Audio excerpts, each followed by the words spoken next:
E aí, queridos, beleza? Espero que sim.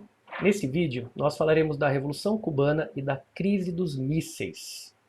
Lembre-se que tudo isso está dentro de um contexto maior, que é a Guerra Fria. Mais uma vez, sejam bem-vindos e bons estudos. A Revolução Cubana. Essa é a revolução, ela foi importante não só para a história da América Latina, mas ela foi bastante significativa dentro do processo que nós denominamos de Guerra Fria, né? Então nós estamos ainda dentro da Guerra Fria e tratando sobre um tema que está dentro da lógica, né, da bipolarização do mundo, da guerra entre capitalistas e socialistas. Não à toa, derivada dessa revolução, teremos um momento de crise, mais um momento de crise da Guerra Fria, denominado de a crise dos mísseis. Não sei se você já ouviu falar, mas é um momento bastante tenso, quase resultou na Terceira Guerra Mundial. Bom, a gente começa a falar da Revolução Cubana para chegar à crise dos mísseis. Vocês devem saber que Cuba foi um território, uma ilha colonizada pelos espanhóis. Aliás, foi um dos primeiros territórios, né, encontrado pelo Cristóvão Colombo. Tá? Cristóvão Colombo chegou em 1492, bateu ali na ilha de São Domingos, em seguida foi para Cuba, né? E Cuba foi um dos primeiros territórios, de fato, a sofrer um processo de colonização efetiva da Espanha. Vamos pensar que foi o primeiro, então, portanto, território efetivamente colonizado por um país europeu. Vai servir de base, inclusive, para algumas outras viagens dos espanhóis ali pela região caribenha e até mesmo pela descoberta, mais tarde, ali do Império Azteca, né, no México. Bom, durante o processo de colonização, a Espanha usou a ilha caribenha, a ilha de Cuba, como território de produção de açúcar. Isto é, a principal atividade ali desenvolvida na colônia espanhola, em Cuba, foi o açúcar. Não à toa, ali cresceu uma elite colonial ligada à produção de açúcar e enriquecida em função da produção, né, de açúcar. O que nós podemos denominar de sacarocracia, né? Ou seja, uma elite ligada ao açúcar. E olha, até hoje, prezados estudantes, Cuba é um país principalmente dependente da agricultura de açúcar. Sim, produz tabaco, hoje vive bastante de turismo, né, por conta do bloqueio norte-americano e o fim da ajuda da União Soviética, mas ainda, em termos produtivos, é uma sociedade, é um país que vive basicamente da produção e exportação de açúcar. Bom, em 1898, esta ilha caribenha, liderado por um sujeito chamado San Martín, conquistou a independência. Mas não conquistou sozinha.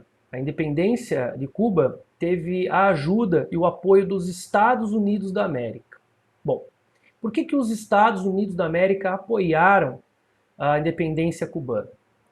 Porque os norte-americanos, lá desde o começo do século XIX, com a famosa doutrina Monroe, diziam que a América era para os americanos. Nesse sentido, eles diziam que nenhum europeu poderia mais manter os seus interesses e os seus pés dentro de um território americano. A priori, parecia uma defesa de uma América livre, né, do processo de colonização que se iniciou no finalzinho do século XV. Mais do que isso, aparentemente, os Estados Unidos defendiam as independências das colônias americanas contra as grandes potências coloniais europeias. Mas isso é só aparência.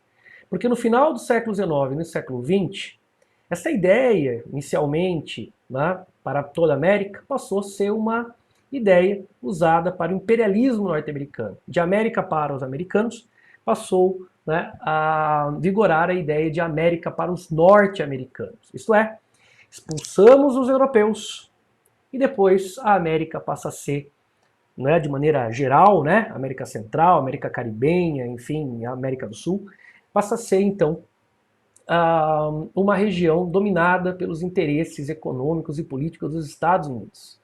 No final do século XIX e no século XX, dentro daquele processo que denominamos sim de imperialismo e neocolonialismo, tivemos então a forte presença dos Estados Unidos e dos dólares americanos, né, o que foi chamado de diplomacia do dólar em toda a América, mas principalmente na América, primeiro, na América, né, ali caribenha, na América também moçada central. Tá? A esse processo de imperialismo norte-americano nós denominamos de Big Stick, né, a grande expansão, conduzida pelo presidente norte-americano chamado Theodore Roosevelt. Não confundir com o Franklin Delano Roosevelt, que é aquele cara lá do New Deal, né?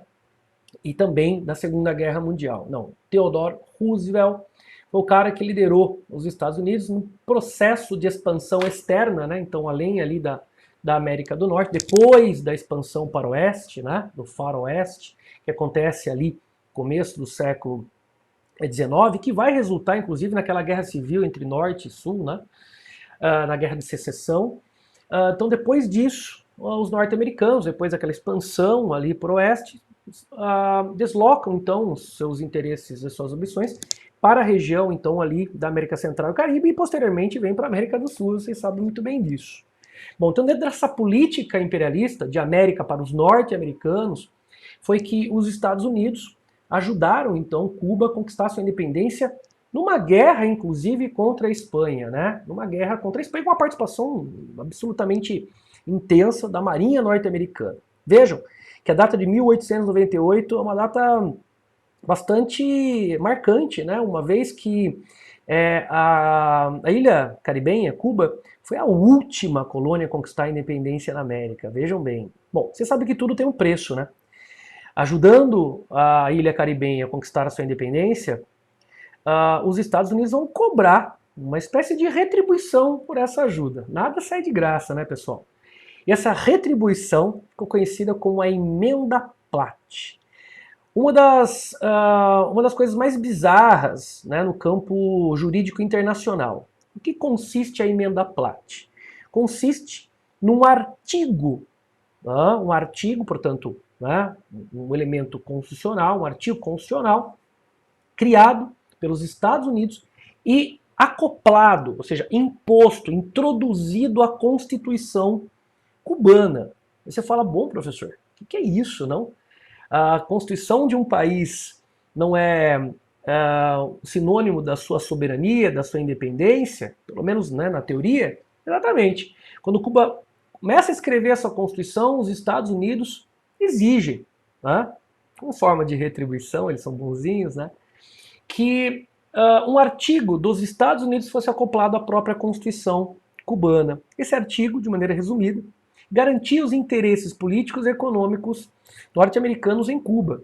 Isto é, dizia mais ou menos assim o artigo.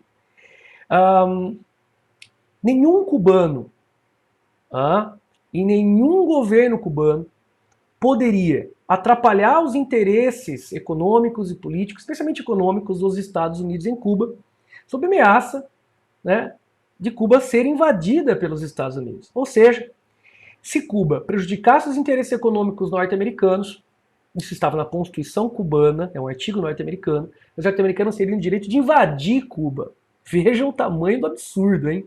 Além disso, a Emenda Platt garantia aos Estados Unidos a região de Guantánamo, que os norte-americanos vão usar como base militar, até hoje bastante útil, né, para torturar, enfim, e violentar, no caso, prisioneiros de guerra ou até hoje em dia islâmicos depois do 11 de setembro, né? Atrocidades. Ali pode tudo, viu? Fora ali da legislação norte-americana, dos olhos atentos, né? Do campo jurídico norte-americano, ali os caras fazem, né, atrocidades. Mas enfim. A Emenda Platt, então, portanto, é uma garantia dos interesses norte-americanos em Cuba, é parte do imperialismo norte-americano no sentido mais prático, né, da ideia.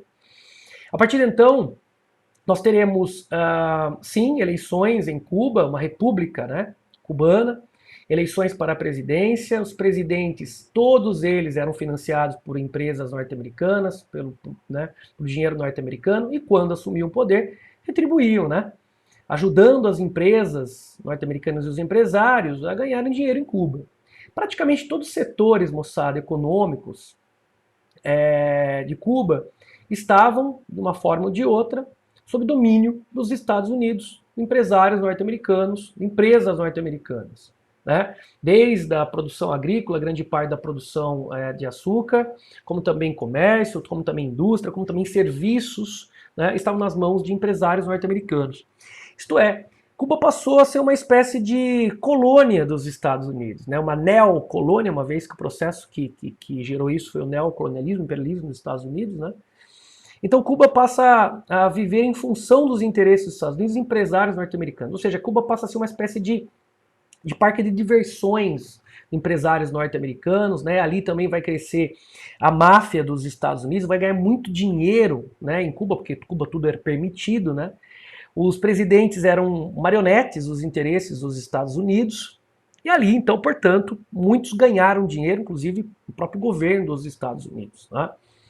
Bom, em Cuba, então, portanto, teremos governos títeres, ou o que nós chamamos de entreguistas, uma vez que os governantes eleitos, com apoio dos Estados Unidos, empresários, retribuíam ajuda aos empresários e ao próprio governo norte-americano, né? Com medidas que favoreciam sempre o estrangeiro e não os próprios cubanos. Cuba era constituída de pessoas miseráveis, famintas, pobres e que, né, viviam de migalhas ali, de uma pequena elite, né, cubana atrelada, vinculada aos Estados Unidos e subordinada aos interesses estrangeiros. Portanto, Cuba não era dos cubanos. É isso que você precisa entender. Esses governos eram entreguistas porque entregavam as riquezas de Cuba ao estrangeiro. No caso, quando a gente fala estrangeiro, né, Estados Unidos. Mas isso vai acabar, né? Isso acaba em 1959, quando explode a Revolução Cubana. Uma revolução, vejam, popular, né? Ela começa em Serra Maestra, ou seja, na zona rural, e vai ganhando cada vez mais apoio, além dos camponeses, também da população urbana. É um povo cansado da opressão, né? Cansado da exploração, gritando liberdade, gritando Cuba para cubanos. Né? Então é uma guerra contra o imperialismo norte-americano, contra a desigualdade, pobreza, miséria, injustiça social de maneira geral. Quem liderou esse movimento foi nada mais nada menos do que Fidel Castro. Ele e o irmão, chamado Raul Castro, né? Dois advogados, inclusive de família rica, né? Veja bem, hein? Latifundiários, inclusive, né? Partem para uma guerra contra o imperialismo, contra as injustiças, moçada, que marcavam muito Cuba, assim como a América Latina, né, de maneira geral. Fidel Castro contou também com a ajuda de um médico argentino chamado Ernesto Guevara, né, que não começou a sua luta, né, em defesa de justiça social, contra a desigualdade, enfim, em Cuba, né, participou de movimento na Guatemala, mais tarde vai tentar levar essa revolução para o mundo inteiro, né. O Che Guevara é mais conhecido do que Fidel Castro no mundo, tá? Há quem diga, inclusive, mais conhecido que Jesus, tá? Mas enfim. E aí, queridos, é o seguinte, contra esse governo títere e entreguista e contra, né, a forte, pesada e contundente influência dos Estados Unidos, domínio norte-americano em Cuba, inclusive garantido constitucionalmente, né, pela emenda Platt, temos um movimento revolucionário. Esse movimento tem sucesso, ganha apoio do povo e chega a derrubar, na época, um governo que, além de ser entreguista, era autoritário. Tinha dado um golpe de Estado em 1952, e que tudo indica com o apoio dos Estados Unidos, e governava de 52 a 59 de maneira absolutamente autoritária, reprimindo com mais ainda a violência os movimentos populares, enfim, e qualquer tipo de oposição, né? Lógico, sempre com o apoio dos Estados Unidos. Cuidado, porque Fulgêncio Batista, ele aprofundou os interesses, né, e os anseios econômicos dos Estados Unidos em Cuba, né? Isto é, ele favoreceu ainda mais os interesses empresariais. Quando o Fulgêncio é derrotado, não é só derrotado o Fulgêncio e a ditadura, né, e o restabelecimento da tal democracia, mas principalmente começa então o fim do imperialismo norte-americano em Cuba. Por quê? Porque o governo que vai se instalar, liderado por Fidel Castro, é um governo nacionalista. E aí a gente tem que tomar todo o cuidado no mundo, pelo amor de Deus. Governo, moçada, nacionalista não é ainda socialista. Ah, pode virar socialista? Pode. Aconteceu isso em Cuba.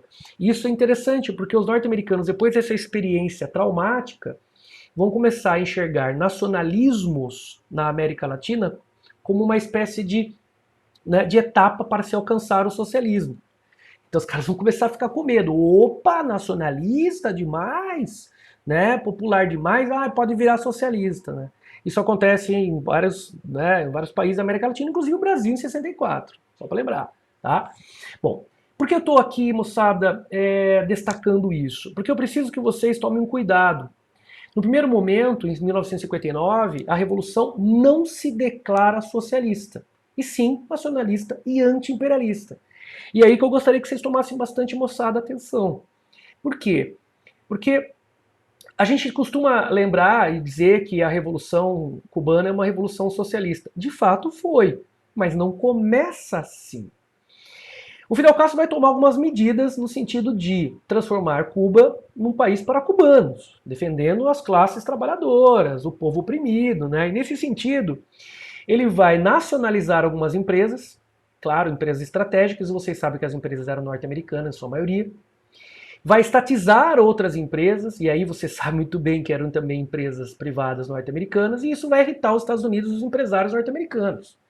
De modo que, na época, o presidente John Kennedy, aquele que morreu assassinado, e alguns dizem, inclusive, não temos provas, né, evidentes, enfim, talvez pela máfia norte-americana, né, que acabou perdendo muito dinheiro com a Revolução, né, de 1959. E aí os caras vão culpar quem? O presidente dos Estados Unidos, vão chamar o cara de fraco, que não fez nada e tudo mais, e aí talvez tenha gerado motivo para matar o Kennedy. Mas enfim, tá? É só uma hipótese. Mas o que importa é que John Kennedy vai, em defesa dos empresários norte-americanos, o capital norte-americano, né, vai então retalhar Cuba. E como é que foi a retaliação dele? Ele corta o fornecimento de petróleo. Quero lembrá-los que Cuba não produzia uma gota sequer de petróleo. Todo o petróleo de Cuba era proveniente, oriundo, tá, justamente dos Estados Unidos. Tá? Isso não me falha a memória, a maioria das refinarias, eram acho que 3, então portanto 2, eram também norte-americanas. Então os caras controlavam, moçada, né, esse setor petrolífero e, portanto, energético, que é importante para qualquer país a partir ali da segunda Revolução Industrial, no final do século XIX e no século XX. Cuba não é diferente disso. Tá? Cortar o fornecimento de petróleo, a ideia é quebrar a economia cubana e depois culpar o Fidel Castro. E aí você tem uma contra-revolução, essa é a ideia. Tá? Bom, presta atenção nisso, deixa quicando essa informação. Agora, seguinte, além disso, o governo norte-americano comprava praticamente, né, toda a produção açucareira de Cuba. Lembrem-se que o açúcar era a principal atividade econômica de Cuba e até hoje é, em termos produtivos. Aí você fala, nossa, professor, quer dizer, os caras compravam tudo e agora não vão comprar mais? Sim, eles simplesmente não compram mais o açúcar norte-americano, aliás, o açúcar cubano. A ideia, como vocês sabem, é boicotar a economia e culpar o Fidel Castro para a contra-revolução, certo? E aí que começa a relação de Cuba com a União Soviética. A União Soviética estava doidinha da Silva, né, louquinha, né, com muita vontade de ter um aliado político, ideológico, né, justamente ao lado dos Estados Unidos, ou ali você está próximo dos Estados Unidos. Para quem não sabe, Cuba está a 140, 150 quilômetros da Flórida, né, território norte-americano. Bom, é nesse momento que há uma aproximação entre a União Soviética e Cuba. E por quê? Porque Cuba grita socorro ao mundo, fala, opa, os caras estão retalhando aqui, a gente precisa de petróleo e a gente precisa de alguém que compre o nosso açúcar, né? E aí, olha que coisa, quem levanta o bracinho e fala, bom, eu vou e posso ajudar e quero ajudar. Quem? O secretário-geral do Partido Comunista da União Soviética. Resumindo, o presidente da União Soviética, vamos chamar assim, na época era o Nikita Khrushchev. Cuidado, não era mais Stalin. Stalin morreu em 53. Aí tivemos ali algumas disputas, né, da liderança da União Soviética. Em 56 quem assume foi o Nikita Khrushchev. E Nikita Khrushchev fala, opa, eu ajudo você assim. Você quer o quê? Petróleo? Então tá aqui. Você quer que eu compre todo o seu açúcar? Então manda bala. Na verdade, eles vão trocar, né? Açúcar por petróleo. Você sabe que, né, não dá para trocar açúcar por petróleo, né? Você sabe que petróleo vale muito mais. Mas vejam que não é economicamente uma relação que interessa a União Soviética. É o que interessa é a questão política e ideológica. E, evidentemente, moçada, é territorial. Vamos lembrar de um detalhe, hein? Na época, a União Soviética sofria uma grande pressão e intimidação dos Estados Unidos na Turquia. Por que Turquia? Porque os norte-americanos tinham uma base de lançamento de mísseis balísticos, né, possivelmente nucleares, ali justamente na Turquia, na fronteira da União Soviética. Os caras estavam ali, ó, entendeu? Encheu o saco, aperta o botão, meu, o míssil mal sobe e já cai na União Soviética. Era uma grande ameaça.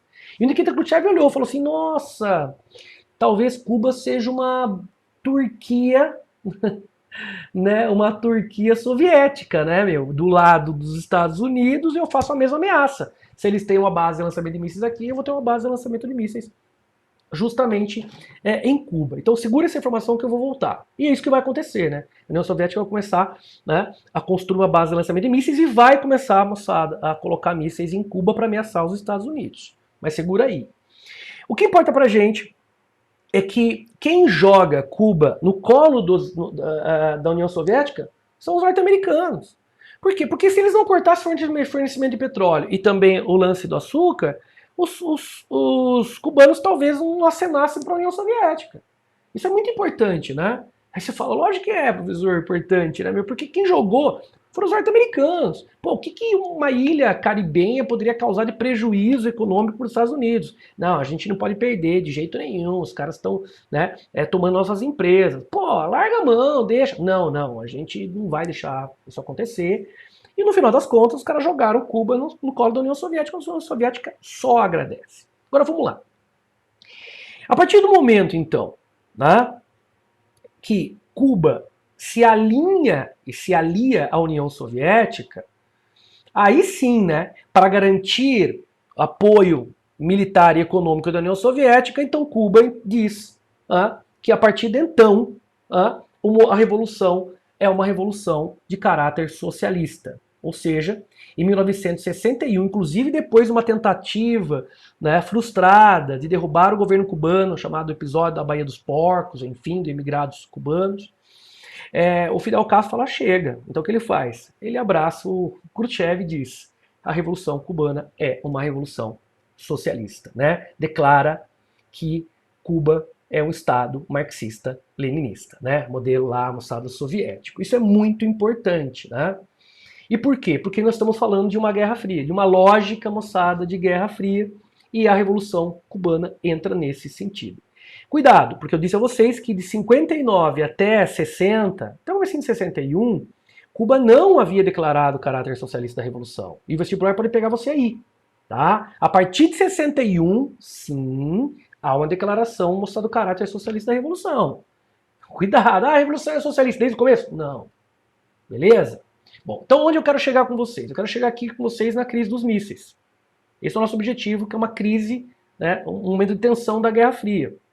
Eu disse a vocês que para fazer, né, frente à base, às bases de lançamento de mísseis da Turquia, a União Soviética então vai querer também construir uma base de lançamento de mísseis em Cuba, a 140, 150 quilômetros, moçada, dos Estados Unidos. E daí você imagina, né, cara? Toda semana chegavam cargueiros soviéticos à ilha de Cuba carregados de, né, um monte de produtos, equipamentos, dinheiro da União Soviética para alimentar Cuba. Não à toa, né, pessoal? Entre as décadas de 60 e 70, Cuba viveu um momento glorioso da sua revolução, né? O socialismo funcionou durante essas 2 décadas. Né? Por quê? Teve, assim, claro, né, o cordão umbilical ali sempre muito, né, recheado da União Soviética. A União Soviética sustentava Cuba e o processo revolucionário tinha ali uma série de ganhos e vitórias, especialmente no campo social, né? Fim do analfabetismo, não tinha desemprego, né? Acabou a mortalidade, né, infantil e tudo mais, enfim, né, vários avanços, especialmente sociais. Mas não é esse o nosso tema aqui, nosso tema é a crise dos mísseis. E além do petróleo que chegava, os soviéticos voltavam com os navios também cheios de açúcar. Mas no meio desses materiais, enfim, desses produtos aí que vinham da União Soviética, chegavam mísseis, chegavam então equipamentos para a construção ali, montagem de uma base de lançamento dos mísseis, né? Você imaginou mísseis nucleares em Cuba, né? Imaginou essa cena, né? Os norte-americanos ficaram um pouco desconfiados de que estava alguma coisa acontecendo ali de estranho em Cuba e mandaram então aviões espiões sobrevoarem o céu ali cubano. Os aviões espiões tiraram várias fotos, levaram para os Estados Unidos, militares analisaram ali, os técnicos, né, as fotos e falaram, opa, olha aí, ó, a gente está vendo mísseis. A gente está vendo aí, os caras estão construindo bases de lançamento de mísseis. E descobriram que os soviéticos estavam ali mesmo construindo bases e que poderiam ameaçar os Estados Unidos, né, com os seus mísseis nucleares. Você imagina, né? O presidente Kennedy, quando soube, né, de tudo isso, ficou maluco, pegou o microfone e falou para todo, né, para todo o povo norte-americano que se porventura os caras de fato continuasse com com essa ideia de lançamento de mísseis e tudo mais base, ele poderia retalhar com violência. Retalhar com violência significa guerra, né, meu? Imediatamente, o presidente Kennedy manda para Cuba, né, a sua marinha para bloquear Cuba. Na verdade, não foi toda a marinha, né? Ele manda para Cuba ali a elite da marinha, que são os marines, para bloquear a ilha cubana e impedir que a União Soviética continuasse a fornecer equipamentos para a base de lançamento de mísseis e também os próprios mísseis. Já tinham mísseis, as bases já estavam sendo construídas, mas ainda não estavam terminadas, concluídas. Então olha essa cena aqui, ó. Vocês estão vendo? O Fidel Castro aqui e ao redor a marinha norte-americana bloqueando a ilha. Bom, é aí que rola a crise dos mísseis. Por quê? Porque a União Soviética continuou enviando navios para Cuba. Imaginou essa cena? Os navios soviéticos chegando e a ordem do governo norte-americano, a marinha que fazia o bloqueio em Cuba era: afundem os navios. Se chegarem navios soviéticos, afundem. Imaginou? Chegando navios soviéticos e os navios sendo afundados pela marinha norte-americana, isso geraria a Terceira Guerra Mundial. E claro que não rolou, muito embora rolasse uma grande tensão no mundo de uma possível guerra. Por quê? Porque Kennedy e o Khrushchev resolveram conversar. Resolveram uma moçada solucionar o problema através da conversa e não através da guerra. De que maneira eles resolveram isso? Essa grande tensão que é a crise dos mísseis. Os norte-americanos se comprometeram a não atacar, portanto, Cuba, né, porque Cuba estava sob ameaça de uma invasão dos Estados Unidos, e ao mesmo tempo que faziam isso em Cuba, prometeram retirar a sua base de lançamento de mísseis justamente da Turquia. Por outro lado, a União Soviética se comprometeu a retirar os mísseis nucleares que já havia deixado em Cuba. Vejam que no final a solução foi pacífica, porém vivenciamos, planeta, humanidade, um momento bastante crítico que poderia ter resultado numa terceira guerra mundial, uma guerra nuclear, e você sabe, bye bye. Tá? Essa é a famosa crise dos mísseis, meus queridos. Beleza? A gente volta com outras aulas logo mais. Valeu, forte abraço.